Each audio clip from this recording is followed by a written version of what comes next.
Et si vos émotions étaient vos meilleurs alliés? Vous arrive-t-il de vous en vouloir de ressentir certaines émotions? La colère, la tristesse, la peur. Et si je vous disais que même les émotions dites négatives sont en réalité précieuses, qu'elles ont un message à vous transmettre, une force à vous révéler? Dans un instant, je vous explique tout. Et je vous promets, ce sujet va peut-être changer votre regard. À tout de suite.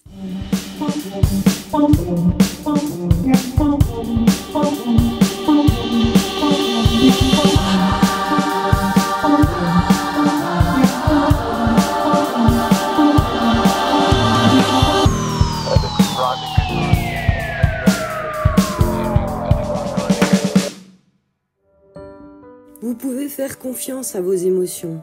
Elles ne mentent jamais. Les émotions reflètent avec précision votre perception de vous-même. Ce ne sont ni des pensées ni des concepts, ce sont des sensations. Les émotions naissent des réactions de votre corps à des stimuli, internes ou externes, traités par la partie bien particulière du cerveau appelée le système limbique. Ce système prépare le corps à l'action. Il gère les émotions, la mémoire, les comportements. Il régule aussi les fonctions clés comme la peur, le plaisir ou l'agressivité.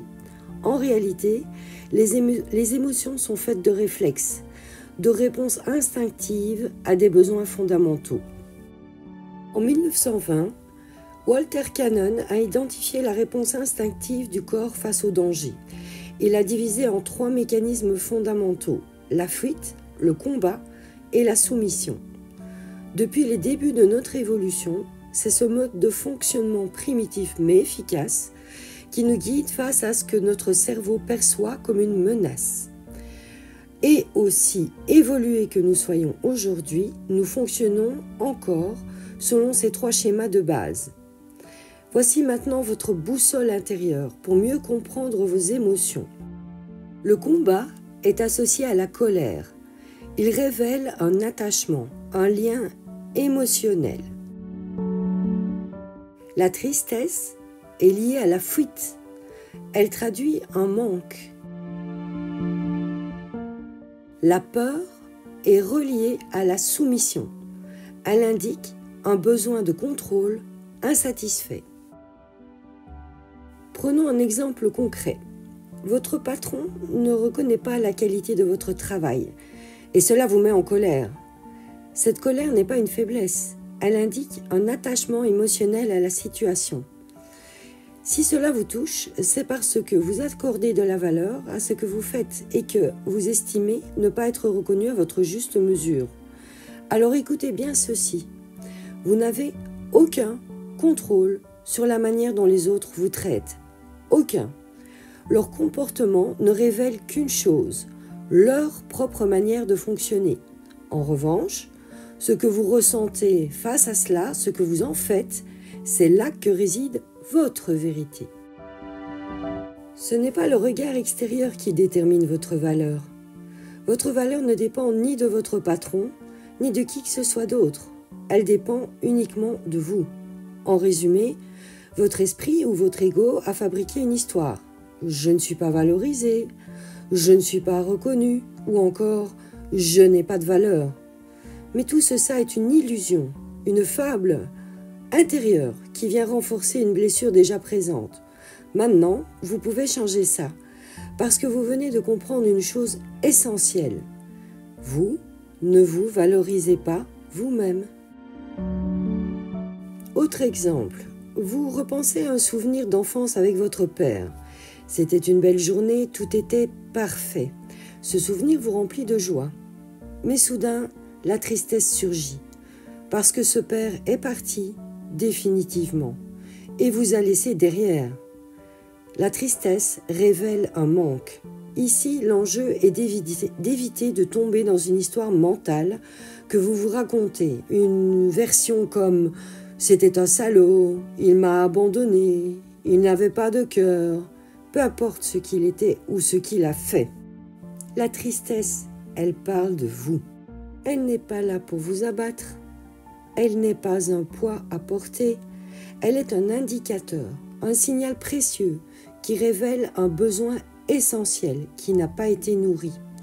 Derrière une tristesse profonde, il y a souvent une blessure plus ancienne. Peut-être un sentiment d'abandon, peut-être la sensation d'avoir été trahi, oublié, mis de côté. Et ce manque-là, quand il n'est pas conscient, il nous pousse à adopter des comportements automatiques. Par exemple, chercher désespérément à plaire, s'accrocher à des relations déséquilibrées, ou au contraire, fuir l'intimité pour ne plus jamais souffrir. C'est ainsi que naissent les schémas répétitifs, des stratégies de survie inconscientes qui finissent par nous enfermer. Mais à partir du moment où vous connaissez la tristesse pour ce qu'elle est, un messager, alors vous avez le pouvoir d'agir autrement, pas en niant ce que vous ressentez, mais en accueillant l'émotion pour changer la réaction. C'est là que commence la vraie liberté intérieure. La peur, elle aussi, a quelque chose à dire. Elle ne surgit pas par hasard. La peur apparaît quand le monde ne répond pas à notre besoin de sécurité ou de contrôle. On veut savoir, on veut maîtriser, on veut prévoir. Et quand la vie nous échappe, parce qu'elle le fait toujours à un moment, la peur monte. Et là encore, on peut basculer dans des réactions automatiques.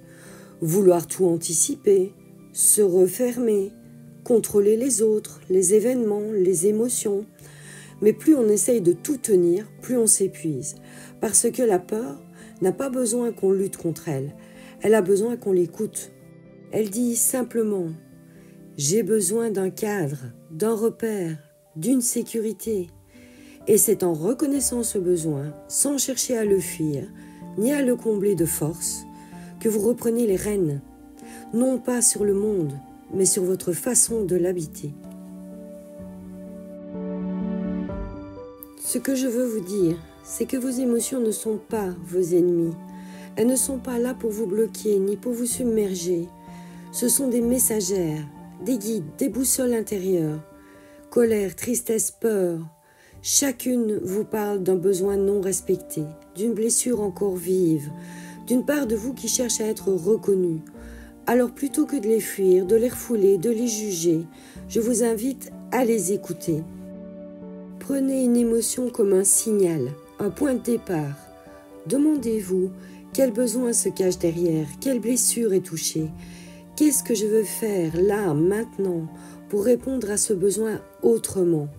Parce que vous avez ce pouvoir, celui d'agir avec conscience.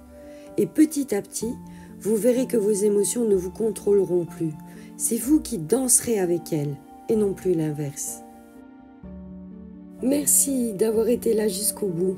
Si cette vidéo vous a parlé, pensez à liker, vous abonner ou laisser un petit mot. Et surtout, restez à l'écoute de ce que vous ressentez. Vos émotions sont là pour vous guider. À très bientôt!